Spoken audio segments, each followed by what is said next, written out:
Kamera da Hoş geldiniz. Bir ay geçmişim ne yapmışım şöyle yapmışım.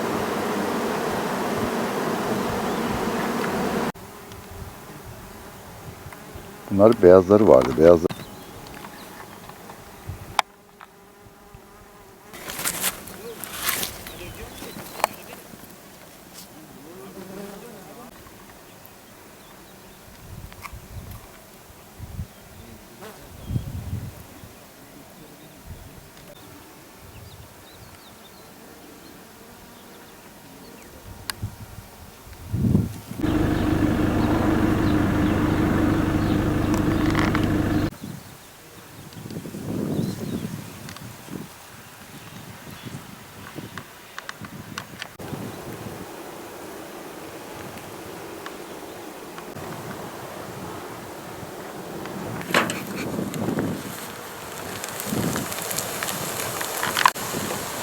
Yalnız bunun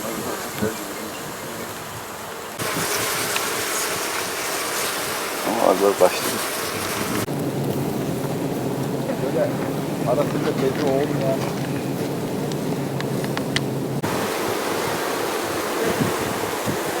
Abi harbiden sen öyle.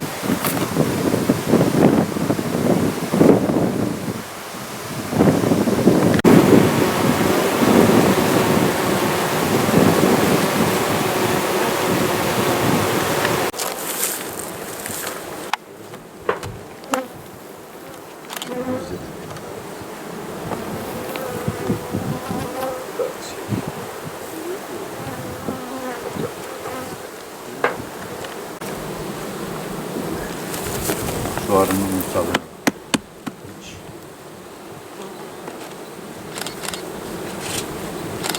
Kışın 9.500.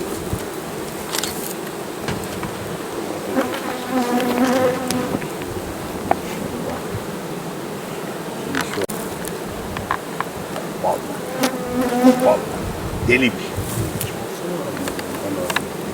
Ne yapıyor ya? %90'ı hep bunlar. Bir şey de demiyoruz binayı falan. Bak şu arıdan ben Antalya'da bir tane bölme aldım. Bunun 10 kilo balını aldım yolda gidiyorum amca. Arın içerisindeyim Mustafa amca. Sağ ol, teşekkür ederim. Öldürmeyelim. Ne kadar harika bir şeymiş ha.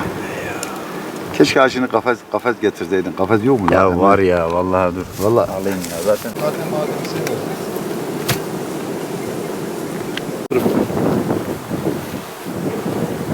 Yağmur kaya mı hazır? İnşallah yaşatırsınız da. Yok abi şey yapmıyorsun. Yani ben geçen sene o kadar söyleye Nuri. Olmaz Nuri bu. Olmaz Nuri bu. Bak.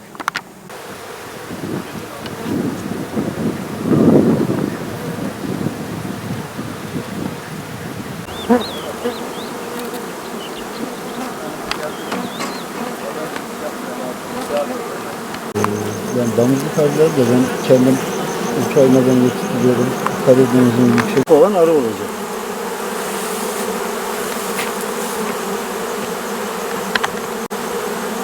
Babadan ayrılan evlat gibi elden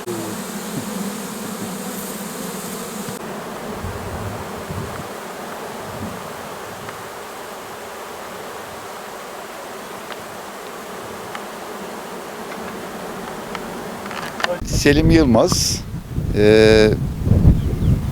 Ordu ili Gürgentepe ilçesi nüfusuna bağlıyım. Arıcılık bize dede mesleğimiz bizim. Daha önce İdil bölgesine rahmetli dedem Dursun Yılmaz 1970'li yıllarda buralarda bal olabileceğini, arıcılığın iyi olabileceğini keşfeden kişilerden bir tanesi. Daha önce de onlar gelmiş. Biz şu anda burada 3. kuşak olarak bulunuyoruz. Onlarla beraber işte babam, amcamlar falan gelmişler. Bölgenin birçok yerinde arıcılık olabileceğini, yapılabileceğini keşfetmişler ve güzel verimler almışlar.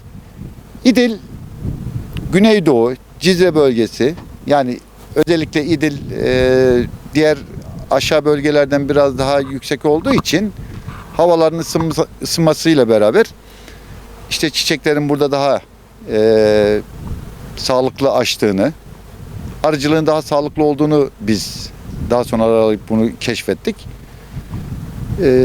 Burada endemik bitki türleri var. Doğa burada havayla, iklimle buluştuğu zaman, birleştiği zaman işte bal verimini artırıyor.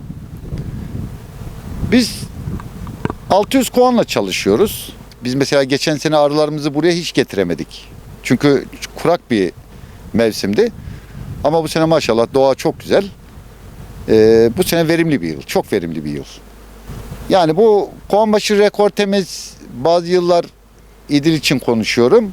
Yani bu senede ben kovanbaşı rekortenin yani 30 kilogramın altına düşeceğini beklemiyorum. Yani 30 kilo civarında bir şey olacak. Rekorte olacak diye tahmin ediyorum. Arıcılığa müsait bir bölge, elverişli bir bölge. Verimi yüksek bir yer buralar. Onun için ben insanlara tavsiye ediyorum. Dedemler, babamlar 70'li yıllardan beri geliyorlar. Biz tabii onlardan öğrendik. Ben ilk 2000'de geldim. Ben kesintisiz İdil'e arı getiriyorum. Şimdi bölgeye genelde işte Hakkari bölgesinden arıcılarımız geliyor. Adana, Hatay, Urfa, Mardin, Ordu, yani bayağı bir gezginci arıcımız geliyor. Yani şu anda herhalde bir 40-50 tane gezginci arıcımız burada vardır. Yani işlerini yapan kişiler vardır diye düşünüyorum. Gezgin arıcılık faaliyetlerimizi sürdürmek için 27 yıldır bu bölgeye geliyoruz. Kaliteli bal üretmek için geliyoruz. Endemik bitkiler, işte bu İdil'in çevresindeki Elim Dağı çevresindeki dikenli bitkiler, işte bu tüsü dikeni, çakır diken, sarı diken, gezgin arıcılık yapıyoruz. Yaklaşık burada 1000 küsür kovan var. 1000 küsür kovanla gezgin arıcılık faaliyetimizi yapıyoruz efendim. Ben Abdullah Şavlı İdil Arıcılığı Geliştirme Derneği Başkanı olarak 1971 yılından beri dedesinden ta bu tarihe kadar, günümüze kadar arıcılık yapılıyor bizim bu bölgede. Keşfetmiş. Bu arıcılığı da zaten Selim Yılmaz'ın dedesi keşfetti. O günden bu yana da biz de bu şekilde onlara esinlerekten, örnek alaraktan biz de bu arıcılığa başladık.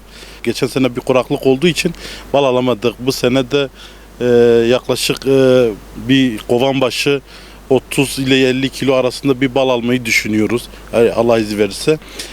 Bu sene çakır dikeni, tusi, bir de sarı dikenden güzel bir kaliteli bir balımız olacak Allah izin verirse.